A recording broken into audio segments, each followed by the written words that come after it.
Bienvenidos a esta clase magistral de electrocardiografía. Hoy vamos a desgranar un concepto que es absolutamente clave, el eje eléctrico del corazón. Veremos cómo un simple vector, una flecha, es capaz de contarnos una historia completísima sobre la salud cardíaca. Muy bien, ¿listos? Esta va a ser nuestra hoja de ruta. Primero, entender qué es exactamente el eje eléctrico. Después, veremos cuál es el valor normal. A continuación, la parte práctica, cómo se calcula. Y finalmente, lo más interesante desde el punto de vista clínico, qué pasa cuando se desvía, ya sea por una hipertrofia o por un bloqueo de rama. ¡Vamos a ello! Bueno, pues empecemos por el principio, cómo debe ser.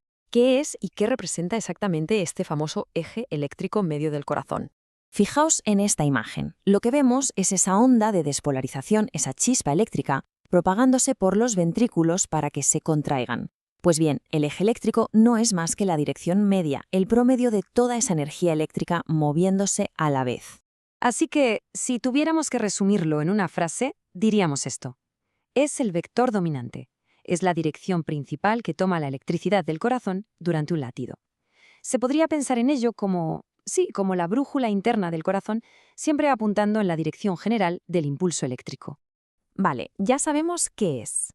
Ahora, para poder detectar cuando algo va mal, primero necesitamos saber qué es lo normal. ¿Cuál es ese punto de referencia? Pues aquí lo tenemos, un número clave que hay que recordar. Más 59 grados. En un corazón sano, que funciona como un reloj, el eje eléctrico medio se sitúa, de media, en más 59 grados. Y esta ilustración lo muestra a la perfección. Vemos dónde cae ese vector de más 59 grados. Apunta hacia abajo y hacia la izquierda, lo cual tiene todo el sentido del mundo, porque es, ni más ni menos, la posición anatómica natural del corazón dentro del tórax. Muy bien, pasemos a la acción. ¿Cómo se averigua este eje en la práctica diaria? ¿Con un electrocardiograma normal y corriente? Pues hay que dejar claro que, en la clínica, no se usan aparatos complejos como los vectocardiogramas para esto. En realidad, se utiliza un método mucho más directo y elegante, basado simplemente en las derivaciones de toda la vida, las que se ponen en las extremidades. Y el método es pura geometría, es un juego de vectores. Lo que se hace es analizar los complejos QRS en dos derivaciones, que suelen ser la I y la 3. A partir de ahí, se trazan unas líneas y, donde se cruzan, ahí está. Se triangula la dirección promedio de la actividad eléctrica del corazón. Es como encontrar un punto en un mapa usando dos coordenadas.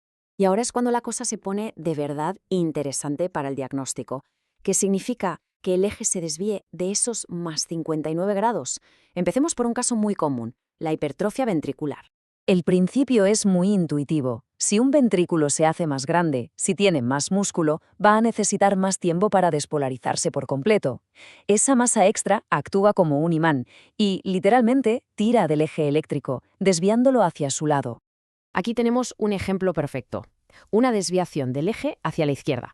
¿Qué ha pasado? Pues que el ventrículo izquierdo se ha agrandado, algo que se ve mucho, por ejemplo, en la hipertensión.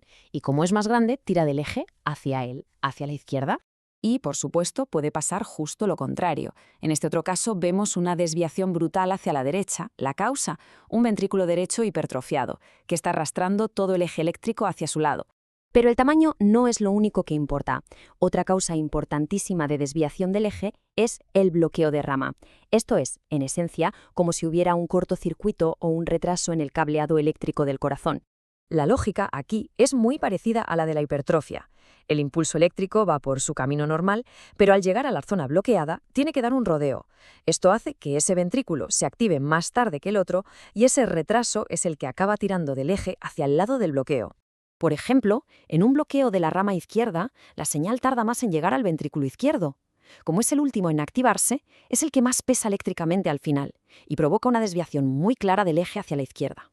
Y como es de esperar, con un bloqueo de rama derecha ocurre lo mismo, pero al revés.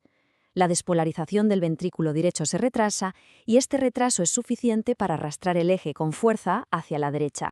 Así que, para recapitular y que la idea principal quede grabada a fuego, la regla de oro es esta. El eje se desvía siempre hacia la zona del corazón que tiene más masa o que sufre un retraso eléctrico. La causa de fondo es la misma, una despolarización que no es simultánea. Una regla sencilla, pero con una potencia diagnóstica tremenda.